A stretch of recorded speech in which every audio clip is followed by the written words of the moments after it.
మొత్తం ఎంత మందిని ఎక్కించారు? మనం దాదాపు 500కి వచ్చింటారు మేడం. 500. 500కి వచ్చాం. కొంచెం అటు ఇటు. ఒక 10, ఓకే. 20 మంది ఓకే. అటు ఇటు అంతే. ఏమన్నారండి వాళ్ళందరూ మీతోటి? ఏమంటారు అసలు ఆ ఆనందం చూస్తే ఇంక ఏమనలే. నేను ఏమనలేను, వాళ్ళు ఏమనలేరు. ఎంత ఖర్చయింది చెప్పరా? అదే చెప్తాను మేడం.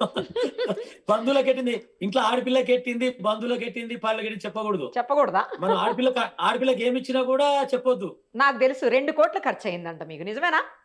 అది ఇంగా ఎక్కువ కావచ్చు, తక్కువ కావచ్చు, ఎక్కువనే అయితే ఎక్కువ అమ్మో! తక్కువ. దానికి చెప్పడానికి రాదు చెప్పిర్రు గానీ, ఇప్పుడు నా బిడ్డకి పెడతా, నా అక్కకి పెడతా, ఏం పెట్టినా చెప్తానా బయటికి? చెప్పరు. అది నా అక్కకి పెట్టి నేను చెప్పను. నా ఆ! కుటుంబానికి పెట్టి చెప్పొద్దు గదా! అవును. అవును. నా కుటుంబాన్ని పెట్టి చెప్తే నాకు భగవంతుడు మళ్ళా నా దగ్గర రాడు.